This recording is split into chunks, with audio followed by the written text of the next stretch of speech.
La derrota de Roma ante las tribus germánicas en el año 9 después de Cristo acabó con su concepto de superioridad moral. Lo que Roma denominaba civilización, sus vecinos lo llamaban tiranía. Fue una lección que los romanos parecían condenados a aprender de nuevo. En el siglo I después de Cristo, los romanos encontraron una tierra legendaria que estaba más allá de sus fronteras, Britania. Poblada por densos bosques y habitada por salvajes, la nueva tierra fascinó y aterrorizó a los romanos. Su conquista conseguiría una gloria digna de un gran emperador. El Imperio Romano, la invasión de Britania.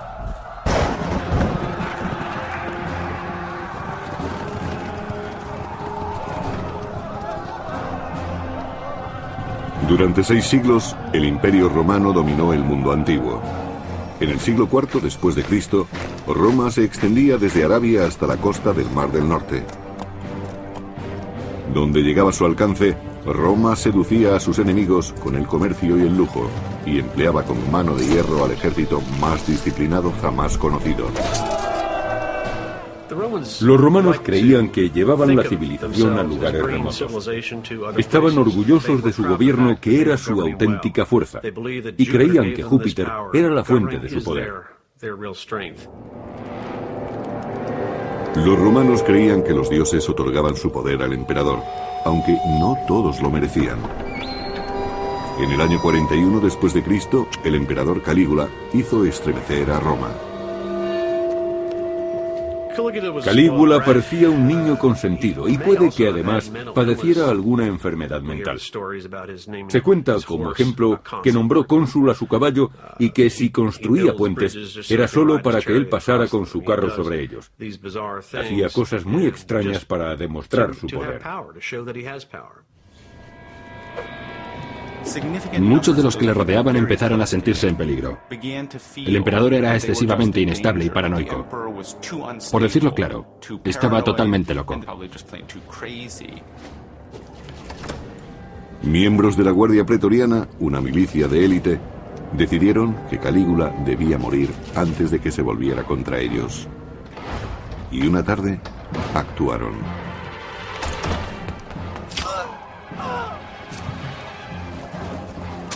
Según Suetonio, biógrafo del primer siglo,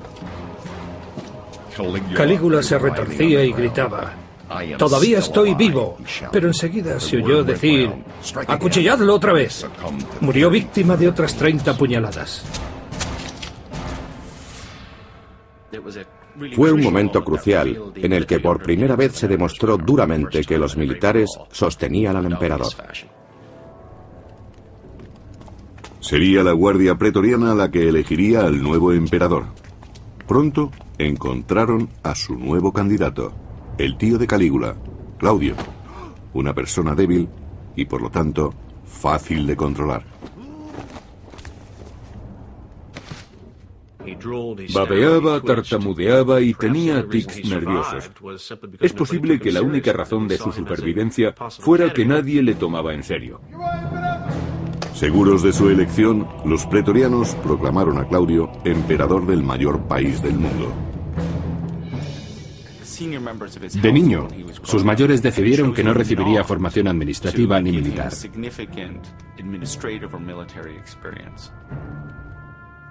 Casi todos los jóvenes de la familia imperial ocupaban muy pronto puestos públicos. Pero ese no fue el caso de Claudio. El nuevo emperador tenía que hacer méritos ante los que le creían un incompetente. Y con los pretorianos, quienes le dieron el cargo, tenía una gran deuda. Había una solución para solventar ambas deficiencias: una guerra. Honor y botín para los soldados, prestigio y dignidad para el emperador victorioso. La conquista de nuevas tierras era siempre conveniente para los soldados romanos, a los que les gustaba intervenir militarmente. De acuerdo con su educación, preferían entrar en combate para dar lo mejor de sí, en lugar de permanecer inactivos. Cuanto más espectacular es la conquista, mejor es el resultado. Pero, ¿a dónde ir? La respuesta del emperador Claudio fue tan atrevida como inesperada: Britania, la bravía y remota isla que había derrotado a Julio César hacía casi 100 años. El hombre que la conquistase lograría más fama que el mismo César. Para dirigir la expedición, Claudio eligió a Plaucio, famoso senador y jefe militar. Condujo 4 legiones por una tierra peligrosa en la que los soldados se sentían inquietos y temerosos.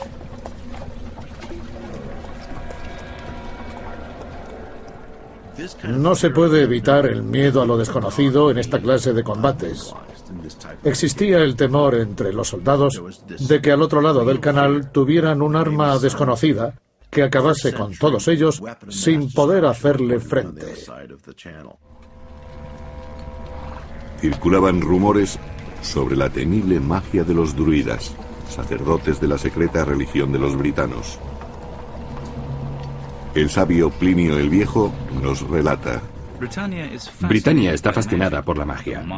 El monstruoso culto druida profesa que asesinar a un hombre es prueba de devoción y que comer su carne resulta provechoso. Los sacrificios humanos horrorizaban a los soldados e hicieron que el emperador Claudio prohibiera el druismo.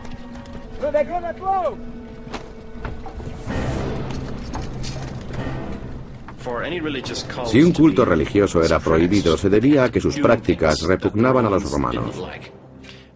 Una de ellas eran los sacrificios humanos, que, según se dice, realizaban con frecuencia los druidas. Además estaban las fuerzas desestabilizadoras políticas y sociales. Política y magia, una combinación mortífera. Prudentemente, los romanos partieron desde la playa de Rutubiae, la actual Richborough, hacia el Támesis, el río que bordeaba las extensas tierras de la poderosa tribu Catubelauni.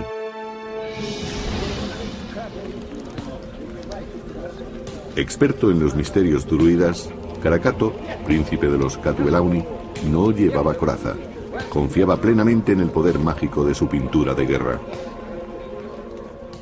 Según parece, Carataco fue instruido en el arte de la magia por los druidas durante mucho tiempo, aproximadamente unos 20 años, para que aprendiera a leer los textos, poemas y oraciones de la magia. Los magos druidas capitanearon la rebelión contra Roma. Iban libremente de una tribu a otra pasando información del enemigo y reclutando nuevos guerreros. Los druidas no eran intermediarios entre la gente y los dioses, sino jueces y líderes, personas con las que había que contar. Ellos hacían sentir su poder en casi todos los aspectos de la sociedad celta. Togodumnus, hermano de Carataco y caudillo del reino vecino, apoyó la resistencia con sus soldados. Combinando sus fuerzas, se enfrentaron con suprema confianza a los romanos.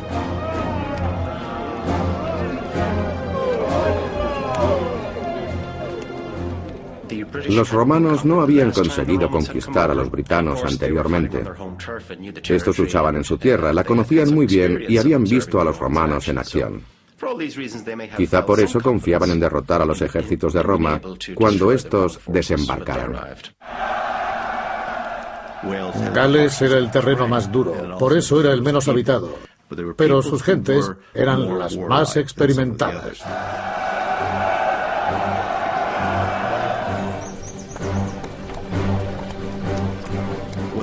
Los soldados estaban acostumbrados a combatir en formaciones muy largas, flanqueados por tropas auxiliares. Combatían a campo abierto y les funcionaba.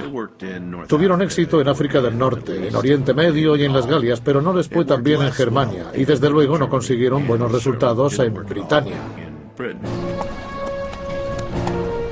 De acuerdo con Dio, historiador del III siglo, los bárbaros se refugiaban en los pantanos y en los bosques a la espera de que los invasores se desgastaran con intentos fallidos. Sabían dónde estaba la tierra firme y los accesos de su región. Los esfuerzos por perseguirlos no tenían éxito. La estrategia inicial de los britanos contra los romanos fue muy buena. Permitieron que desembarcaran sin presentarles resistencia y luego los atrajeron hacia el interior para atraparlos en lugares de los que no podían escapar. Los britanos atacaban con astucia y de manera salvaje.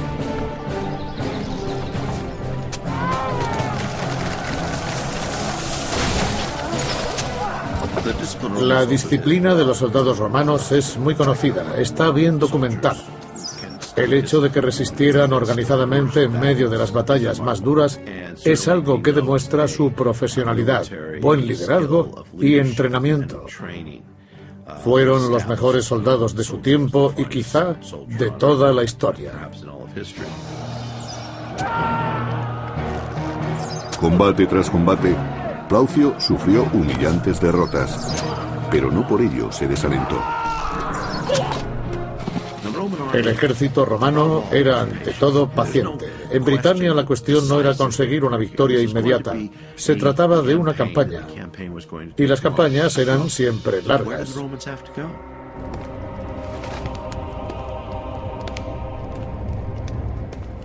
En Roma, el emperador Claudio se preparaba para realizar su propia invasión de Britania. Quería ocuparse personalmente de su rendición. Y por primera vez en su vida, llevaría vestimenta militar. Necesitaba prestigio militar.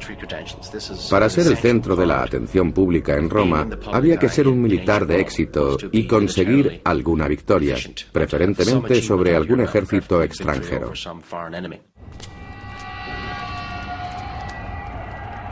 Claudio se propuso derrotar a los bárbaros con el arma más destructora e imponente del mundo clásico: los elefantes de combate. Ellos anunciarían la gran entrada del emperador. Claudio quería que los britanos se humillaran ante el todopoderoso ejército de Roma para reclamar luego su parte de gloria.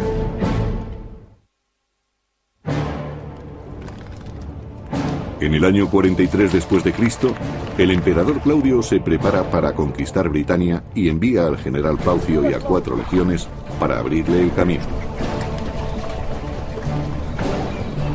Los romanos fueron engañados por los druidas que los adentraban en territorios hostiles. Plaucio supo encontrar la forma de darle la vuelta a la situación y envió una fuerza especial de provincianos para realizar un ataque sorpresa.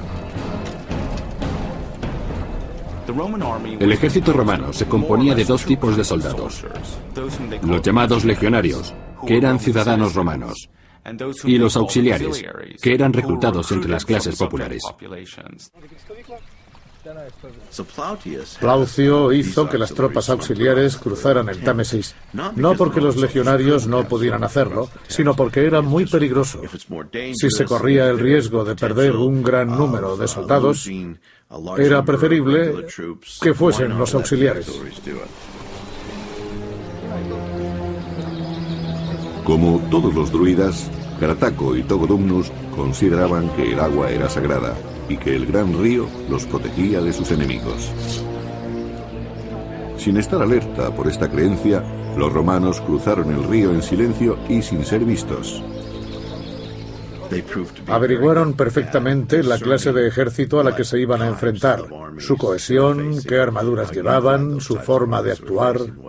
Hicieron de exploradores para conocer mejor al enemigo y averiguar si era numeroso.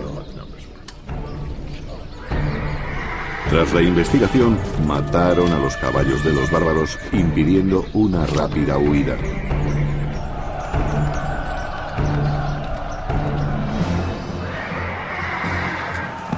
Solo entonces, Plaucio mandó que el grueso de su fuerza atacara.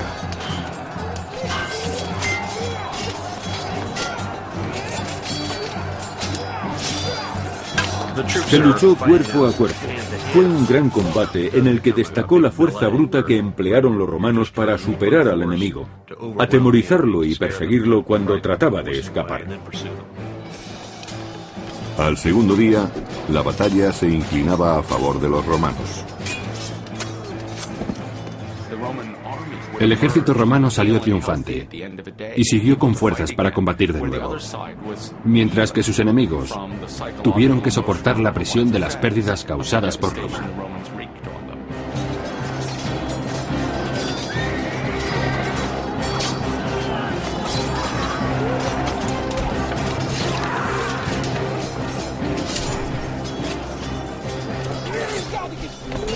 En la siguiente batalla, Togodumnus fue mortalmente herido. Atemorizados, los supervivientes se refugiaron en los pantanales.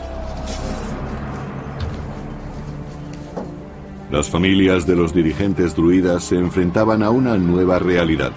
La noticia de la catástrofe había sembrado el pánico y el deseo de huir. Cartaco debía escapar con su familia o sería humillado y esclavizado por los romanos.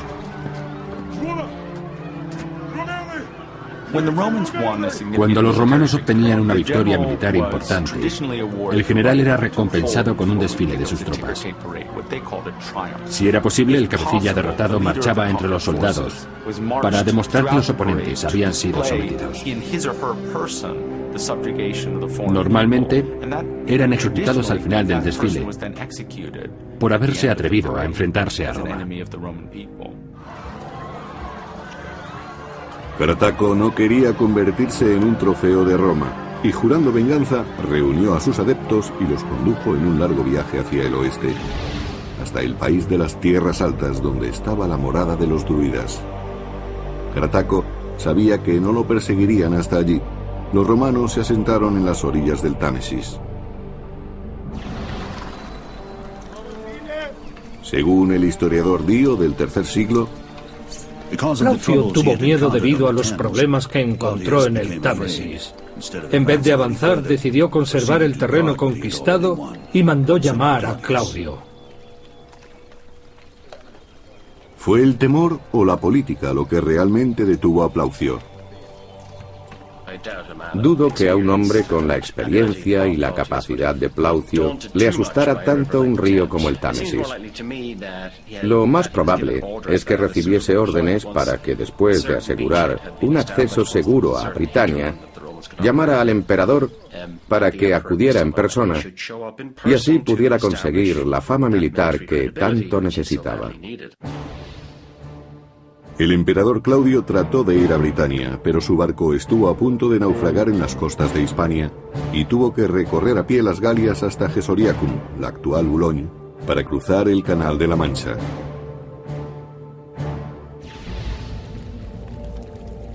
Llegó cuando la campaña militar estaba en sus últimas fases.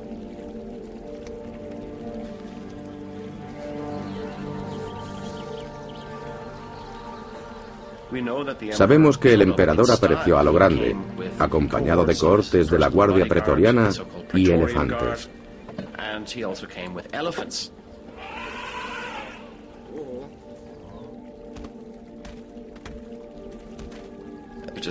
Estos no eran animales nativos de Britania ni de ninguna parte de la Europa occidental. Utilizó a los elefantes para anunciar su presencia. Más tarde, a una distancia segura a retaguardia, debió supervisar el asalto de varias poblaciones. La sorprendente llegada de Claudio, junto a la humillante derrota de Cartaco, hizo que muchos britanos prefirieran someterse a combatir. Hoy en día, la idea que tenemos de la libertad y que forma parte de nuestra manera de ser no coincide necesariamente con la del mundo antiguo. Antiguamente, la mayoría de la población se acostumbraba enseguida a un nuevo orden y a un nuevo líder. Los impuestos que anteriormente habían pagado a unos pasaban a ser pagados a otros. No existía una gran diferencia y no les importaba demasiado. Eso era preferible a someterse al pillaje, las violaciones y la destrucción que podría causarles un ejército.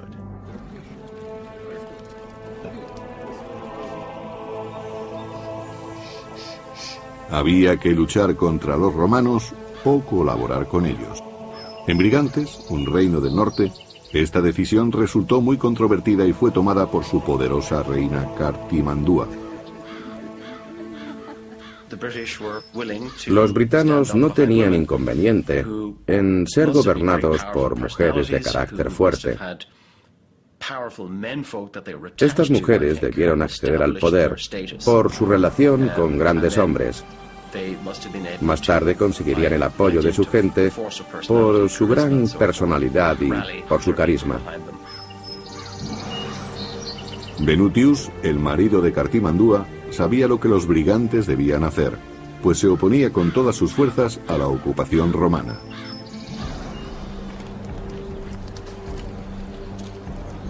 En la región que ahora se conoce como Gales, los más fieros caudillos britanos se aferraban a las tradiciones antiguas y rechazaban enérgicamente el dominio imperial. Los druidas recurrieron a sus dioses para expulsar a los romanos de sus costas. En aquella hora de tribulación realizaron el más severo de sus rituales, el sacrificio de un ser humano. El exiliado Carataco, su principal valedor, incitaba con pasión a la resistencia.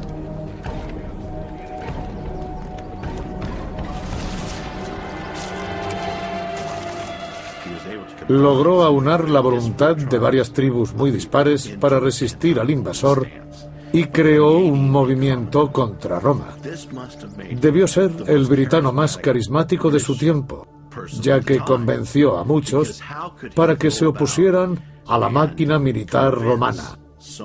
Debía ser muy persuasivo. Unidos por un odio común y por su religión ancestral, los celtas juraron luchar hasta el final. La victoria había conseguido que los romanos recuperaran la confianza. Ya no temían a los britanos, pero no sabían que lo peor estaba aún por llegar. En el año 43 después de Cristo, el emperador Claudio proclamaba la victoria en Britania al mismo tiempo que las fuerzas rebeldes de la isla aumentaban. Creó una provincia romana con capital en Camulodunum, la actual Colchester, e hizo alianzas con una docena de reinos. Su ayuda resultaría crucial para amortiguar los ataques contra la nueva provincia.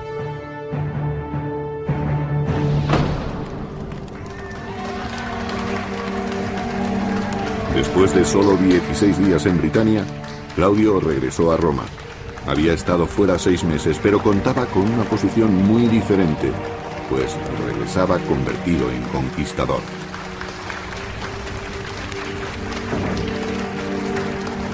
El valor propagandístico de aquel viaje fue extraordinario y Claudio consiguió un gran aumento del favor político del pueblo.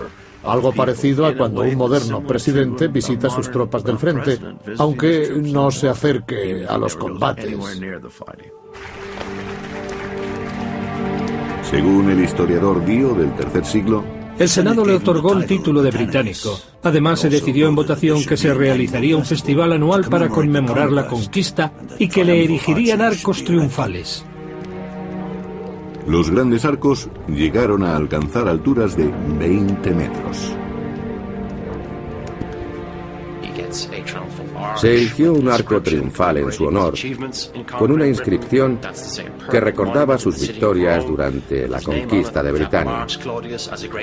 Era un monumento que proclamaba que Claudio era un gran general y un gran conquistador. Los honores militares fueron el motivo de la invasión de Britania para darle a Claudio una fama de la que antes carecía.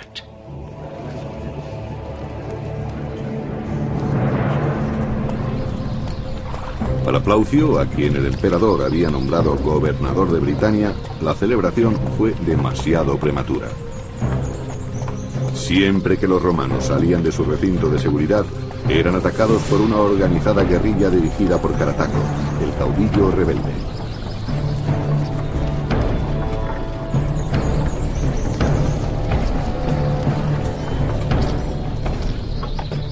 Conocían bien el terreno y los atajos de Britania y se comunicaban por medio de mensajeros. Supieron aprovechar bien su ventaja para conseguir información en toda la isla.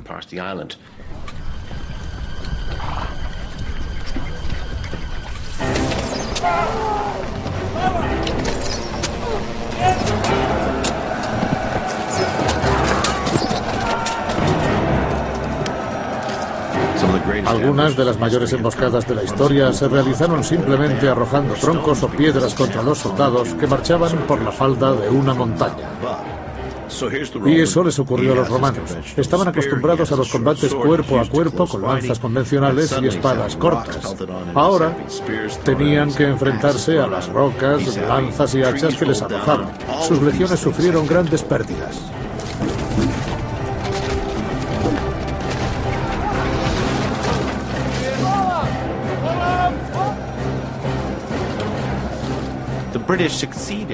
Los britanos conocían bien el terreno que pisaban y eran arengados por sus caudillos, que les decían que debían derrotar a los invasores. Tenían que expulsarlos, porque de lo contrario serían esclavizados por los romanos.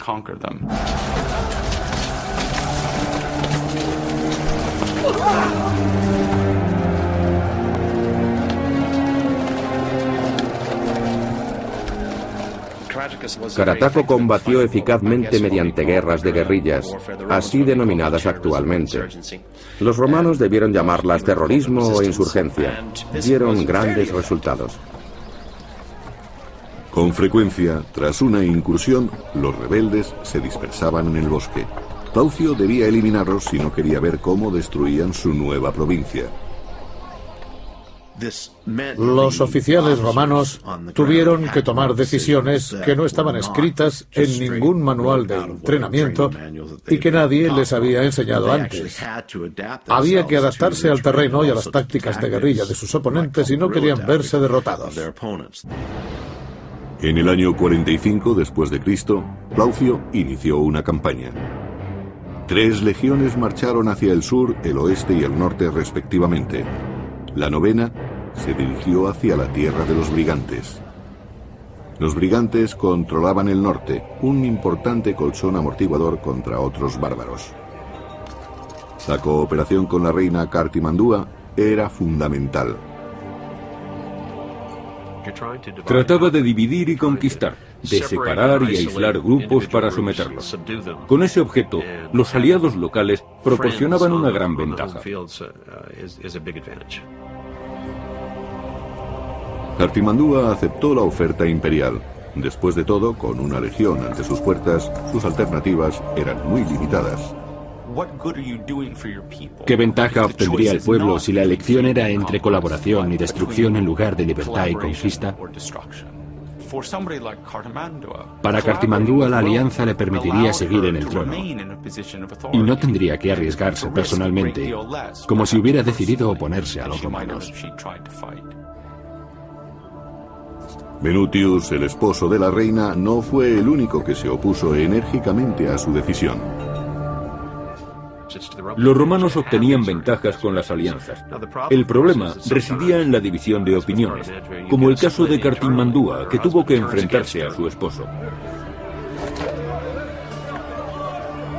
Venutius tuvo que contenerse y por el momento acató la voluntad de la reina.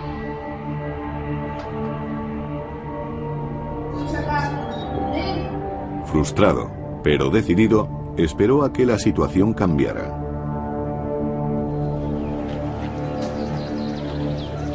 Mientras, los romanos invadían el país sometiendo a un pueblo tras otro. Lo más importante para un gobernador romano era mantener el orden, sobre todo en una provincia nueva. Tenía que establecer vínculos con los habitantes y por tanto resultaba favorable cualquier tipo de actuación que mantuviera al pueblo contento con los romanos. Los romanos tratarían bien a los que cooperasen. De lo contrario, el castigo sería muy rápido. A los prisioneros se les enseñaba el significado de la justicia imperial a punta de espada.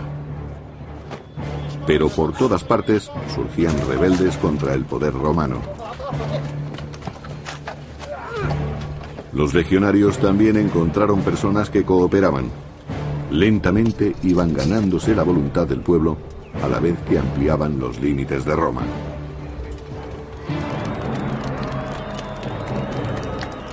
En la política, el general Plaucio se había convertido en un héroe. Tras 4 años, un agradecido Claudio le llamó de vuelta a Roma. Volvió con prisioneros britanos para convertirlos en gladiadores. 4 años era el periodo de mando normal del gobernador y su ejército en una provincia. Luego era sustituido. No convenía que permaneciera demasiado tiempo en el cargo por temor a que sus soldados le tomaran demasiado afecto y quisieran convertirlo en emperador.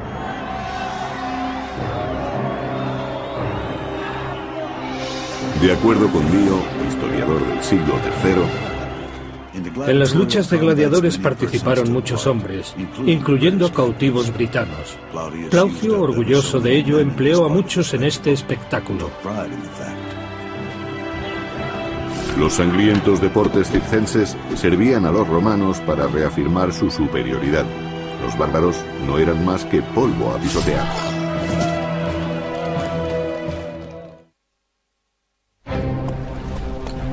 En el año 47 después de Cristo, los romanos reclamaron la parte sur de Britania. Algunos caudillos, como la reina Cartimandúa, se sometieron voluntariamente al imperio. Pero otros muchos se resistieron, como el príncipe Carataco. En el proceso de pacificación de un pueblo, hay que trabajar mucho antes de que se pueda retirar al ejército.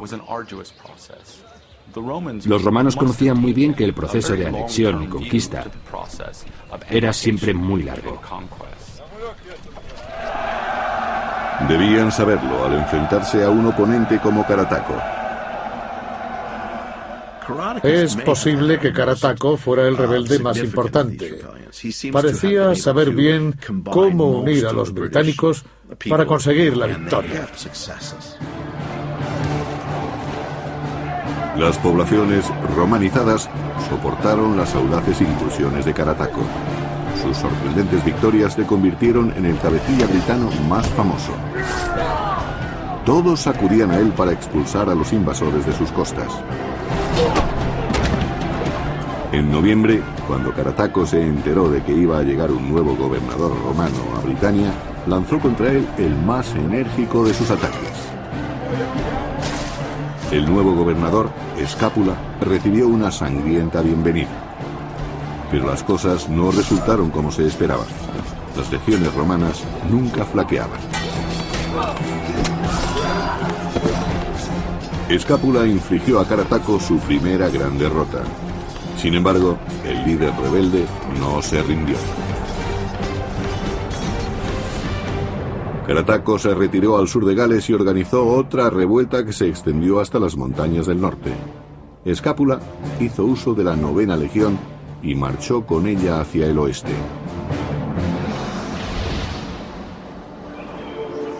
Pero todo lo que encontró fueron mujeres y niños. Los rebeldes habían desaparecido.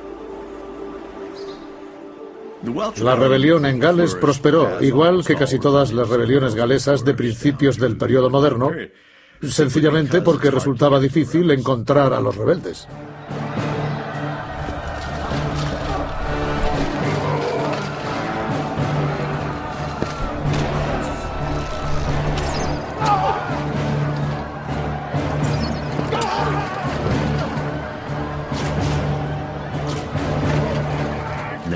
Los romanos tuvieron que recorrer las montañas, bosques e islas para encontrar a los rebeldes. La situación no era muy distinta de la que los soldados americanos se encontraron en Vietnam, donde tuvieron que combatir en la jungla.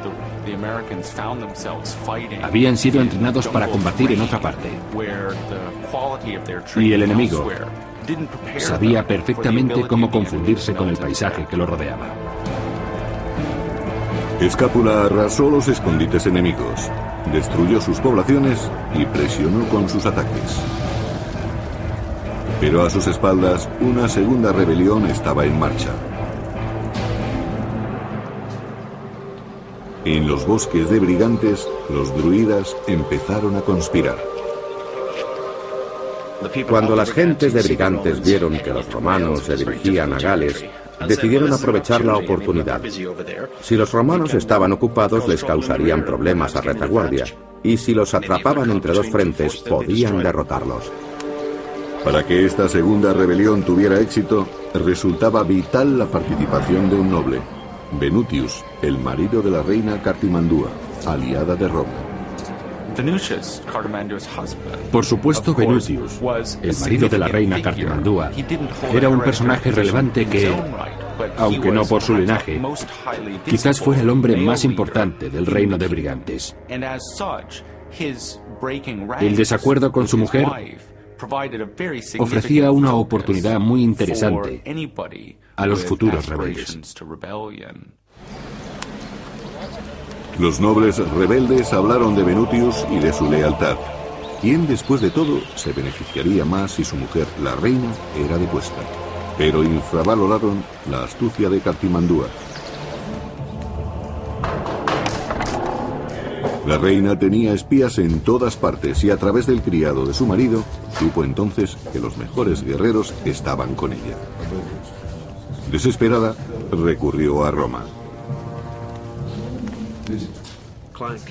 Los reyes y reinas que colaboraron con Roma lo hicieron porque habían llegado a un acuerdo. En caso de necesidad, Roma acudiría en su ayuda. Ese era el acuerdo vigente. La reina mandó un mensajero romano a Escápula diciéndole que debía regresar cuanto antes a Brigantes para hacer honor a su compromiso de protegerla. El momento no podía ser peor para Escápula, pero no tuvo más remedio que abandonar Gales y marchar con su 9ª legión a ayudar a la reina. Su marcha brindó una nueva oportunidad a Carataco. Ante la retirada de los romanos, muchos guerreros de toda Britania se unieron a Carataco. Apoyados por sus creencias, llevaron consigo sus armas y sus familias. Esta vez, la resistencia no se escondería. Carataco ordenó a sus hombres que construyeran fortificaciones, según nos cuenta Tácito, historiador clásico de la corte. Escogió un lugar muy favorable a sus intereses y perjudicial para los nuestros. Sus fortificaciones estaban muy bien defendidas. Una posición defensiva bien afianzada representaba una gran ventaja para los defensores, y por eso confiaron en que su elección del campo de batalla les daría la victoria contra los romanos. Carataco tenía ilusiones razonables de salir victorioso. Era la última esperanza de que Britania siguiera siendo independiente.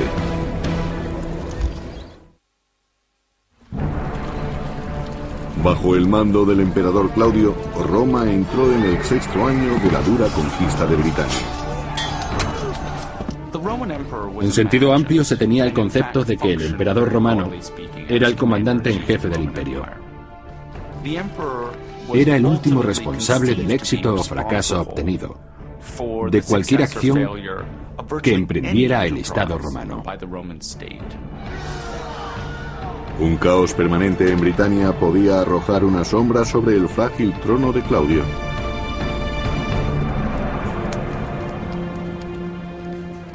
Cartimandúa, la reina vasalla del norte, había solicitado que Roma la defendiera contra una rebelión interna. Ella y sus defensores se refugiaron en una fortaleza a la espera de que el general Escápula acudiera en su auxilio. En poco tiempo, Escápula sofocó a los rebeldes y devolvió el poder a la reina. Este hecho hizo que el consorte real, Venutius, deseara con más fuerza sublevarse contra los romanos.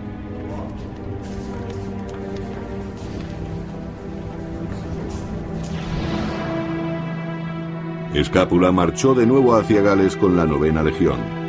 Ansioso por acabar con Carataco, dobló el número de tropas de complemento, ordenando que la 20ª legión fuera también a Camulodunum. En el año 50 después de Cristo, con el honor del imperio sobre sus hombros, Escápula dirigía un ejército con miles de los mejores soldados contra un enemigo muy experimentado y resuelto. Puede que un hombre como Escápula hubiera podido persuadir a Claudio de que se podía aceptar un fallo bajo circunstancias tan particulares. Pero eso conllevaría un riesgo demasiado grave si quería conseguir otro puesto importante en el futuro. El fallo no era posible. pero la victoria no iba a resultar sencilla.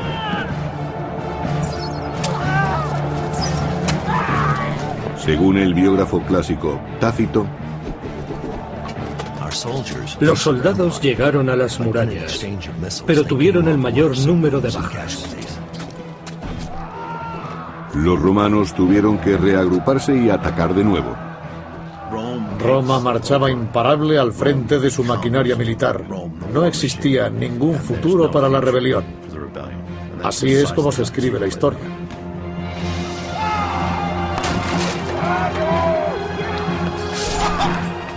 Estaban ansiosos por acabar con los gitanos definitivamente. La fiereza del ataque romano fue tal que los bárbaros acabaron siendo derrotados. Los que tuvieron más suerte murieron pronto, los demás fueron capturados. A los prisioneros les aguardaba la humillación, la esclavitud y una muerte ritual. Horrorizado, Carataco fue informado de que su mujer estaba entre ellos. Pero Carataco escapó y sorprendentemente llegó hasta el reino de los brigantes, a pesar de que su reina, Cartimandúa, era aliada de Roma.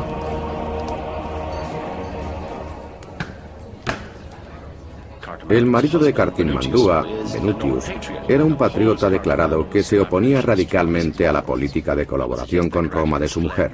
Yo diría que Carataco acudió a Venutius con la esperanza de conseguir su apoyo y hacer que la reina cambiara de opinión. Pero Cartimandúa no lo hizo. Era aliada de Roma y entregó a Carataco, el héroe de la resistencia, para consolidar su amistad con los romanos. Esta traición disgustó a su marido, Venutius. Carataco y su familia fueron obligados a desfilar por las calles de Roma, causando una gran impresión entre los ciudadanos. Según el historiador clásico Tácito, la reputación de Carataco había llegado hasta la misma Roma. Las gentes sentían curiosidad por ver al hombre que había desafiado nuestro poder durante tantos años. Incluso en Roma, su nombre resonaba con fuerza. Fue el símbolo de la victoria. El caudillo enemigo marchando por las calles, sometido. Lo que Roma solía hacer con sus enemigos era meterlos en el foso de una prisión y allí los ahorcaba. Pero en este caso no ocurrió así. En su lugar, Carataco fue llevado ante Claudio, que estaba sentado en una especie de estrado, y allí le permitieron pronunciar un vibrante discurso. Si hacemos caso de Tácito, dijo que estaba obligado a resistirse a la dominación de Roma y que si Claudio le permitía vivir, sería una muestra de su clemencia. Ser clemente implica superioridad, y así era como se veían los romanos, como seres superiores.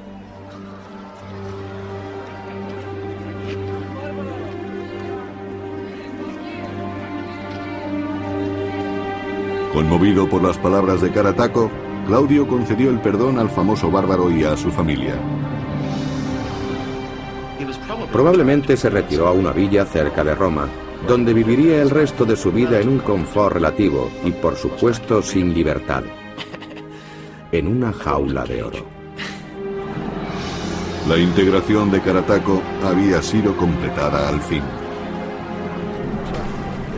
La romanización de Britania no fue pacífica.